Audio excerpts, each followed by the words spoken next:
Good afternoon everyone, কেমন আছো সবাই? এই বছর আমার ইচ্ছে ছিল শ্রীরামপুরে গিয়ে শপিং করার। ওখানে এত দারুণ দারুণ কালেকশন দেখেছি, তবে আজ যেখানে এসেছি সেখানের কালেকশনও কিন্তু খারাপ নয়। তবে এবছর আমার একটু ইচ্ছে ছিল শ্রীরামপুরে গিয়ে শপিং করব। আগে থেকে সব ঠিকঠাকও ছিল, কিন্তু শেষ মুহূর্তে এসেও বলছে যে শ্রীরামপুরে নিয়ে যেতে পারবে না, বাড়ির কাছে মল থাকতে দূরে যেতে হবে না, এখান থেকেই শপিং করো। কি আর করবো, চলে এসেছিলাম।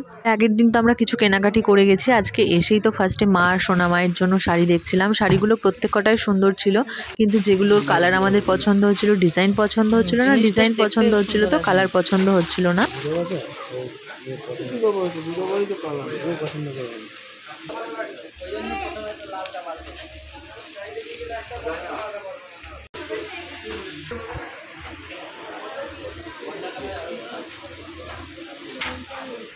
ব্লাউজ পিস আছে ভেতরে,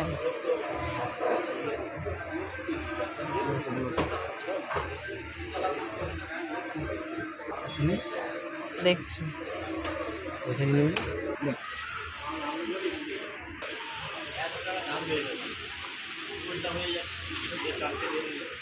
ফাইনালি মা আর সোনামার জন্য দুটো শাড়ি নিয়ে, বোনের শাড়ি নিয়ে, তারপরে আমার জন্য কয়েকটা শাড়ি দেখছিলাম। উনি কয়েকটা ভালো ভালো কালেকশনই দেখিয়েছিল, তারপরে মারাত্মক দুটো কালেকশন দেখায়। এই যে এই দুটো শাড়ি খুব সুন্দর, ডুয়েল টোনের ওপর ছিল। নামটা কি বলেছিল আমার ঠিক মনে নেই। উনি বললো তুমি দুটো শাড়ি গায়ে ফেলে দেখো কেমন লাগছে, এরপর একটা একটা শাড়ি ফেলে দেখো আর আয়নার সামনে নিজে গিয়ে দেখো কোন শাড়িটা তোমার বেশি ভালো লাগছে। তোমরাই বলো তো আমাকে কোন শাড়িটা পরলে বেশি ভালো লাগবে, আর গেস করো আমি কোন শাড়িটা নিয়েছি। ফাইনালি একটা শাড়ি পছন্দ করে উপরে চলে এসেছিলাম টি শার্ট নিতে। আগে থেকেই ও বলছিল আমি কোনো কিছু নেবো না, তবে আমি ওকে বাড়ি থেকেই বলে এসেছিলাম তুমি যদি কিছু নাও তবেই কিন্তু আমি নেবো, নয়তো নয়। ও বলেছিল ঠিক আছে তুমি আগে নেবে তারপরে আমি নেবো। ওর জন্য একটা টি শার্ট নিয়ে চলে এসেছিলাম নিচে। মা ফোন করেছিল যে পাখি বৌদির জন্য একটা শাড়ি নিও, তো এখানে অনেকগুলো শাড়ির কালার ছিল, তার মধ্যে পাখি বৌদির জন্য একটা নিয়ে নিলাম।